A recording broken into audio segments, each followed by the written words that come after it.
Hey there, cherries. It's Jess here from A Cherry on Top, and today I am showing you some alcohol ink techniques. I know a lot of people can feel intimidated when starting to work with alcohol inks, but they are such a fun, flowy, and pretty easy craft to just jump in and start working with. A lot of times if I am just wanting to make something quickly or just experimenting, I like to stay within the same color group. So with this one, I'm just using blues and greens because all of these colors will blend nicely with each other. They'll work well. If they do blend, it's not going to look muddy. So you could do this with shades of pinks and purples, yellows and oranges, and then you're most likely going to get something that looks nice. I added some drops of the alcohol ink on the page and then am blending them out using isopropyl alcohol.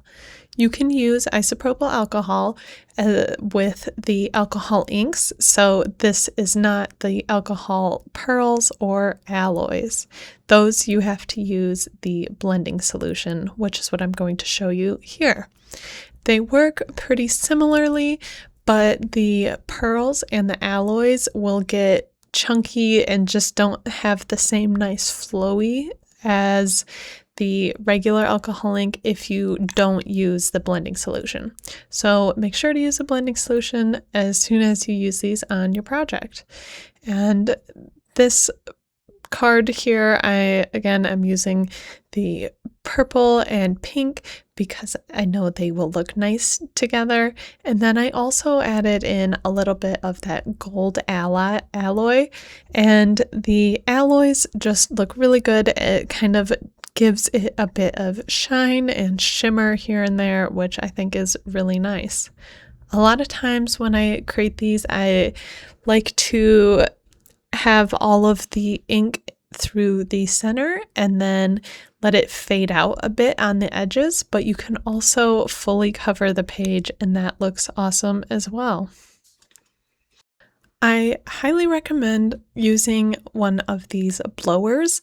It allows you to move the ink around and just play a lot quicker, and then it also helps you with drying time. I am working on Yupo, which is actually a plastic non-porous surface, so it works really well, but you don't want to use a heat tool with it because it can melt the plastic and warp it around a bit. Right now I am using some alcohol ink lift, and this works really well for two reasons. One, you can get textured imprints on your alcohol ink page, but then also you can use it like you're inking up a stamp and put it on another page as well, just like you're seeing what I'm doing here. If you ever don't like how something has turned out, just add some isopropyl alcohol to it or blending solution and wipe it away. It will kind of stain your page, but you can still definitely work on top of this. Or you can always flip it over and use the back side.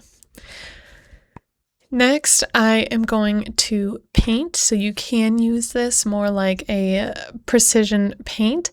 It is still very flowy. You can be more precise than I was being. I kind of love it when it just flows and moves how it will, and I think that's what gives it that awesome alcohol ink look. So I kind of lean into it, but you can make more delicate and detailed paintings as well.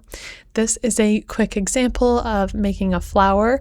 I especially love how these leaves look, and then you can just roughly put in a flower shape and people will go, wow, how did you create this? Because this isn't something that, it doesn't look like watercolor, it doesn't look like acrylic, it's really its own thing, and it has its own properties and uniqueness that is really fun playing with.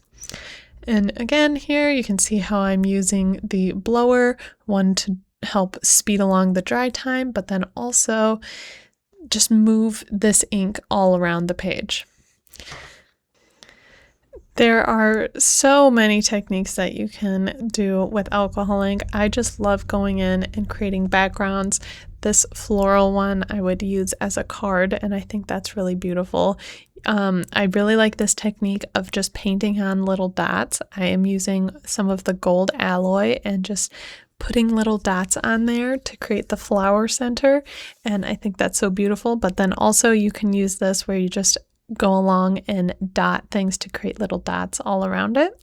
Here I put some isopropyl alcohol in a little mister, and you can add little speckles all over your page. I wanted you to be able to see it a little bit better, so that's why I am darkening this page a bit, because like I said, this is always something that you can go back into, work more, wipe it off a bit if you need, but I just wanted some more pigment so that when I do the misting, you can really see it. So just wait and see how this looks. Isn't that so cool? I love playing with these, and I hope this inspires you to create with it as well. Let me know in the comments what your favorite technique is.